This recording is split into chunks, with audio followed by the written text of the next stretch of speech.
Hello everyone, তোমরা কি জানো রাইট ফ্রম ভার্বের 5 নাম্বারের মধ্যে 4 নাম্বার আনসার করা খুবই সহজ, ম্যাজিক্যাল ব্যাপার।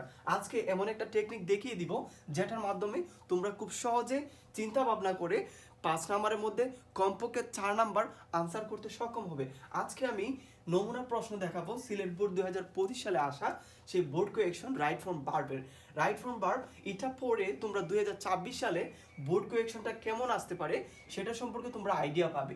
দেখো এই পেসেজটার মধ্যে মূলত 3টা ক্যাটাগরি চলে আসছে। একটা হলো ইফ ক্লোজ চলে আসছে, মডেল ভার্ব চলে আসছে, সিম্পল প্রেজেন্ট থেকে সিম্পল কন্টিনিউয়াসের স্ট্রাকচারটাও চলে আসছে। সো এই প্যাসেজটা বা এই ট্যাক্সটা পড়ে তোমরা এই 3টা মৌলিক ধারণা সম্পর্কে স্পষ্ট ধারণা লাভ করে তাহলে আসো শুরু করা যাক। Sylhet board 2025 right form of verb প্যাসেজটা ছিল অনেকটা এরকম, টেক্সট বা প্যারাটা ছিল অনেকটা এরকম। Bangladesh dash is a developing country. Bangladesh একটা ডেভেলপিং মানে তৃতীয় বিশ্বের দেশ বা উন্নয়নশীল দেশ বোঝায়। বাংলাদেশ বি ভার্ব আছে, তাহলে এখানে কি হতে পারে?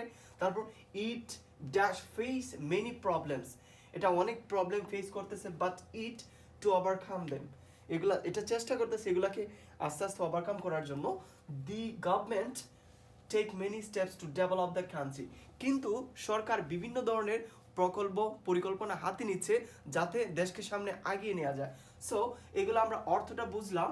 এখন বাংলাদেশ, এখানে যেহেতু বি ভার্ব আছে, এখানে পাস্ট কন্ডিশনাল কোনো ওয়ার্ড নাই, ফার্স্ট টাইমিং কোনো ওয়ার্ড নাই, সো এটা সিম্পল প্রেজেন্টে পড়ছে। Bangladesh proper noun, Bangladesh proper noun, so that's why will receive, কি রিসিভ করবে? থার্ড পারসন সিঙ্গুলার হওয়ার কারণে, বাংলাদেশ তো পৃথিবীতে একটাই, থার্ড পারসন সিঙ্গুলার হওয়ার কারণে আমরা জানি বি ভার্ব প্রেজেন্ট আছে, এম ইজ আর, সো এখানে কি রিসিভ করবে? অফকোর্স এখানে ইজ রিসিভ করবে, তাহলে এখানে বি ভার্ব হবে Bangladesh is. Bangladesh is developing country, Bangladesh হলো একটা উন্নয়নশীল দেশ। তারপর দেখো এখানে কন্ডিশনাল ক্লোজ একটা চলে আসছে, কন্ডিশনাল ক্লোজ, কন্ডিশনাল সেন্টেন্স চলে আসছে। তো কন্ডিশনাল ক্লোজে এখানে কি আছে? ইফ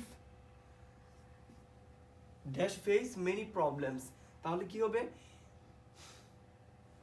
এটা কি হতে পারে? ইট আমরা দিব যেহেতু third person singular, it faces, simple sentence অনুযায়ী it faces many problems.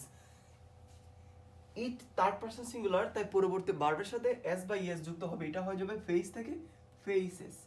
It faces many problems, এটা অনেকগুলো প্রবলেমের সম্মুখীন হচ্ছে। বাট ইট, বাট ইট কি হবে? বাট ইট, যদিও এটা অনেকগুলো সমস্যার সম্মুখীন হচ্ছে কিন্তু চেষ্টা চালিয়ে যাচ্ছে, চেষ্টা করতেছে, মিনিং অনুযায়ী এখানে কন্টিনিউয়াসটা আসছে। But it trying to overcome, trying to, but it is trying two,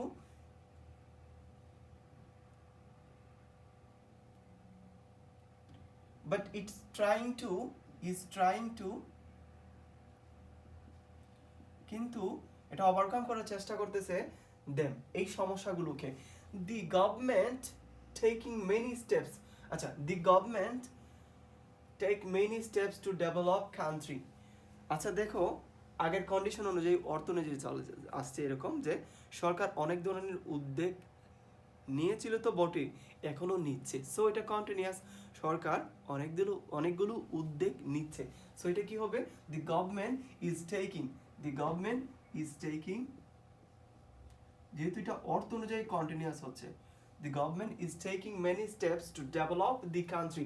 এখানে আরেকটা কথা বলে রাখি, এখানে দুইটা আনসার সঠিক হবে, দুইটা আনসারই সঠিক হবে। সরকার শুধু যে উদ্যোগ নিচ্ছে বিষয়টা কিন্তু এরকম না, সরকার উদ্যোগ নিয়েছিল, তাহলে the government have taken many steps, দুই আনসারটাই সঠিক হবে।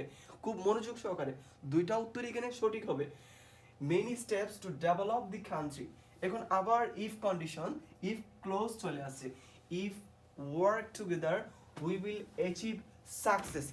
যদি আমরা এখন ভালো করে পড়াশোনা করি সামনে ভালো রেজাল্ট করব, বিষয়টা এরকম।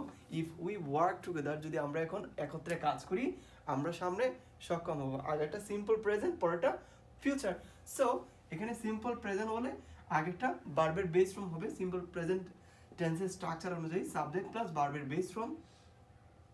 ইফ ইউ ওয়ার্ক টুগেদার, যদি আমরা একসাথে কাজ করি, উই উইল অ্যাচিভ, আমরা অর্জন করতে সক্ষম হব, উইল অ্যাচিভ হবে এটা।